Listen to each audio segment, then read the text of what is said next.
spots last night, offensively or defensively? Yeah, I thought so. Yeah, because we competed. We came back from 18 down, I think, twice. We had a shot at the end to win. So there are spots that were really good, and there are spots that we seem to dissolve a little bit as a team, and not with the right abdominal. Just man, we can get this done, and we have to find guys that can make shots. We have to get back to that because the last two games we lost were like 9 for 45 from three, so that hurts, and we weren't real effective in the paint either. So one or the other, But they keep playing hard, they keep listening, and I think that we can work out some stuff. You mentioned those missed shots. How do you get a team to then be able to go back and defend until you can get that spell going and the ball's going through the net? Yeah, that's a little bit of a problem because you don't have put any pressure on the other team, and when they don't have any pressure to make shots, it's a lot easier to shoot the ball. We're always shooting under pressure. Down 10, you're down 8. That ball's got to go in. We're 15 and 17, and oh God, and. So we're struggling with that a little bit, but the only way to get out of it is work harder, and defensively we need to work harder, and we lose our energy on defense sometimes because I think the offense sputters, and so we just kind of sag our shoulders. But we talk about it, look at it. Like I said, we show the bright spots and see if we can even it out over 48 minutes. How much better has the spacing been on the offensive end? It's better. I think we're getting good shots. It's not a question. It's just a question of knocking them down.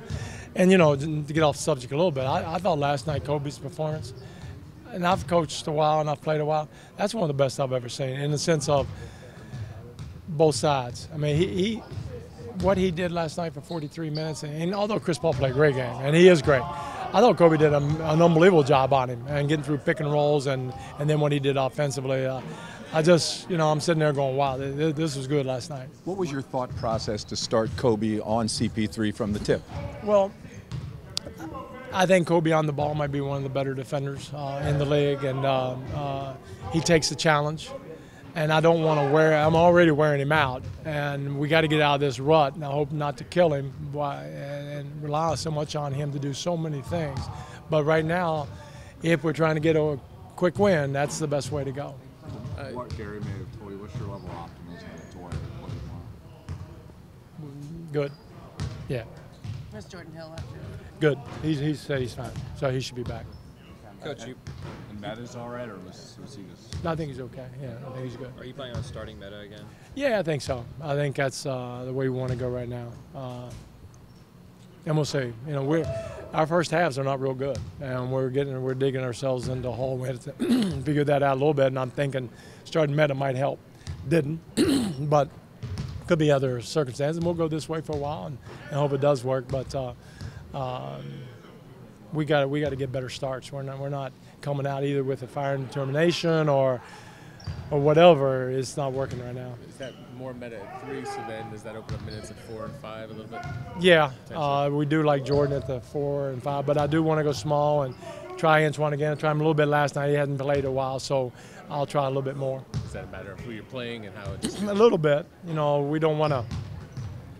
With Fareed in there and stuff against Denver, but even last night with Griffin, it makes it a little tougher to go smaller. But I think we're going to play the best that the Lakers play and let people match up to us. We can't worry about what other people do. We got to worry about what we do. And if we can get that rolling, I want to see Antoine with Steve Nash. He hasn't played with Steve Nash yet, so we'll see. When Powell first came back, I think he averaged 5.5 assists a game for about 4 or 5 games. The ball went through him a lot at the high post, at the elbow, and maybe the last game or two just hasn't been there. Is that a conscious thing? No, I think we went through the elbow a lot last night. We went through him a lot. I'm thinking he's making passes. We're not making shots. You only get assists if a guy makes a shot. We're not going to get layups. But he's kicking the ball out, and we got wide open shots. We're not making them. Coach, I've never worried about touches, and I know you don't, but last night Dwight Howard had double the touches. Was that more by design, or was that his energy and activity? A little bit, but you're right. I hate the word touches. I mean, I hate it. I think that's one of the, if somebody comes to me and says they want touches, then, I don't know what to say to them. We play. We play, and I do think some of the guys made an effort to getting the ball, and we need to do that. But also I think that it's got to start with the pick and roll.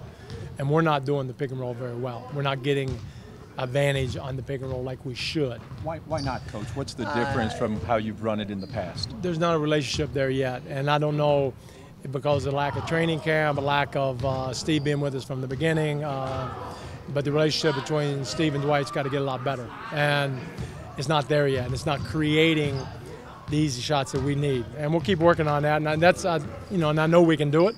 So that's a bright spot I think we can get a lot better at.